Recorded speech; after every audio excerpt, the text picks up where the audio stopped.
Hi everyone, and welcome to this brief demonstration on how to perform a segmentation analysis by crunching market data. So here we have our data set from Kenya, and we're going to just insert a pivot table. So you're going to see that you have your fields on the right hand side,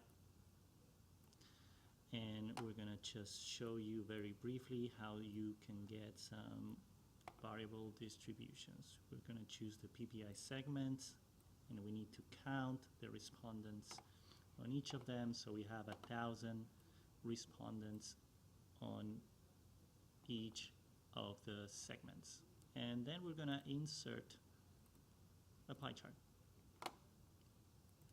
So you can see that we have 33.3% of the cases in each of them, and you can also get this by doing a formula. You do 1,000 divided by the total population, and you get 33%. So now let's change PPI segments, and let's see the distribution of age.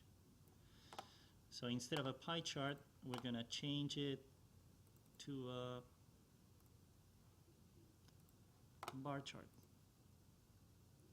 So you will see the distribution of all the ages and all those values.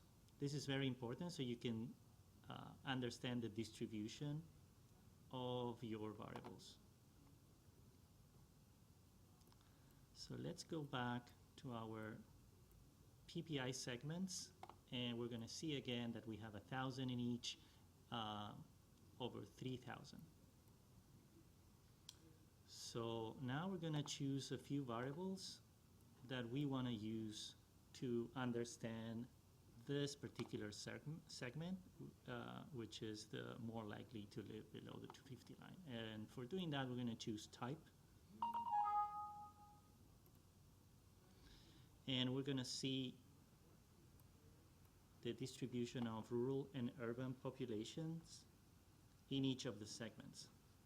So if you want to understand the percentage of respondents who live in rural areas in each of the segments, you just need to take this and then divide it by your total population in each of the segments, and you could see that you have 85% of the more likely to live below the 250 line are actually living in rural areas. We can delete this and go back to our variables and just take another one, and we're going to choose education.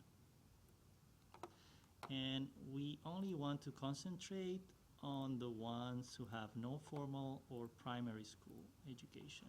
And again, you will see the total distribution in both cases. So for taking the percentage in each of the segments, we want to do this, because this is the total between no formal and primary school for the ones who are more likely to live below the 250 line, over 1,000, because we know that we have 1,000 cases in each of them.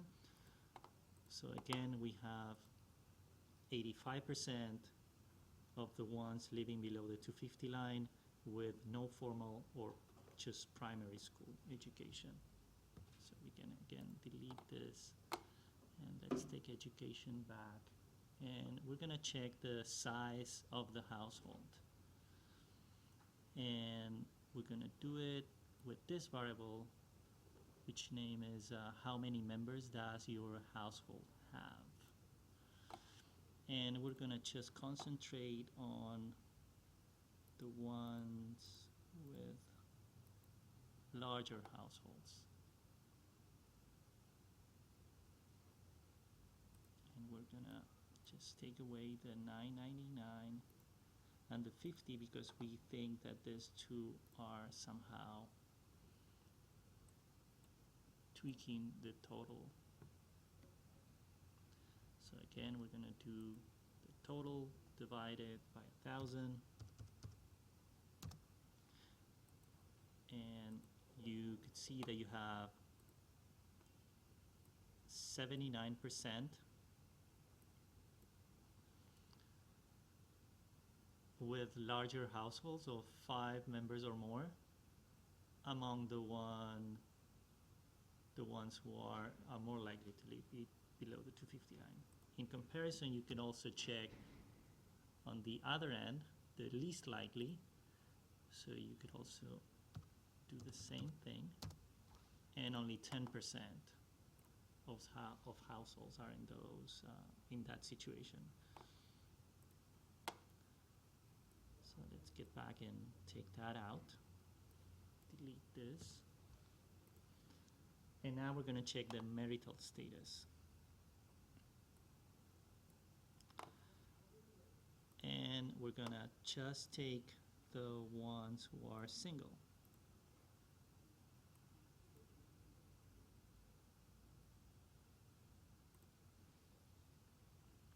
So as you see, you can also take the percentage. You have only 16% of respondents who are single in the category of more likely to live the 250 line, comparing to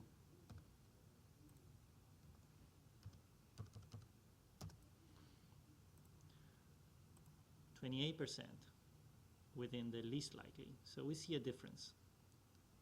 The more likely to live below the 250 line tend to be not single when comparing to the least likely to live below the 250 line. So again, we can take this out and play around with other variables.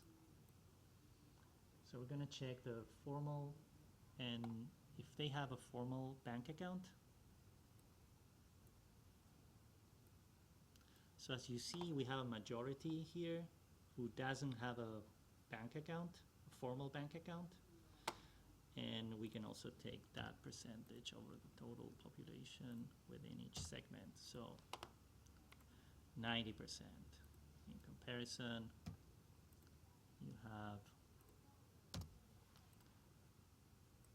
53% of formal bank accounts penetration among the least likely to live below 250 line. So again, you can delete this. And now we're going to check if they own a mobile phone or not. And again, you could see that the least likely to live at the 250 line, they have more penetration of mobile phone owners than the ones who are more likely to live below 250. But still, you have only 40 people who do not have a mobile phone, which is also encouraging. So now we're going to check if they have access to a mobile phone. You probably don't have a mobile phone, but you can access one. And now we see that most of our respondents at the VOP, 90% at least have access to a mobile phone.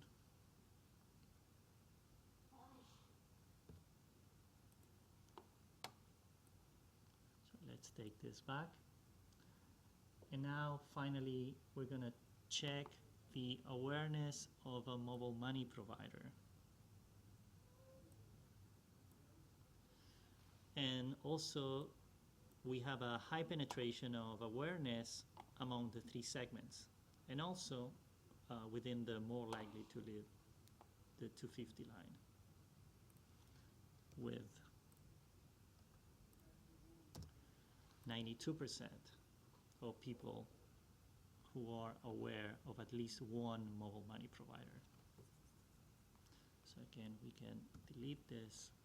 And taking all this into account, we could describe that this target segment, this one, the more likely to live below the 250 line, as a target market for all banks who tend to live in larger households of 5 or more members with low levels of formal education They are not single, or they tend to be not single, and they live mostly in rural areas. On the one hand, this segment also shows a low penetration of formal bank accounts, which confirms a potential need for formal financial services. And on the other hand, most of them own or have access to a mobile phone, which in rural areas can help lower the delivery cost of financial services. Finally, the majority of the respondents in this segment are already aware of at least one mobile money provider, which also lowers the barrier for introducing mobile financial services to this segment. So again, thank you so much for joining, and I hope you enjoy the rest of the course. Thank you.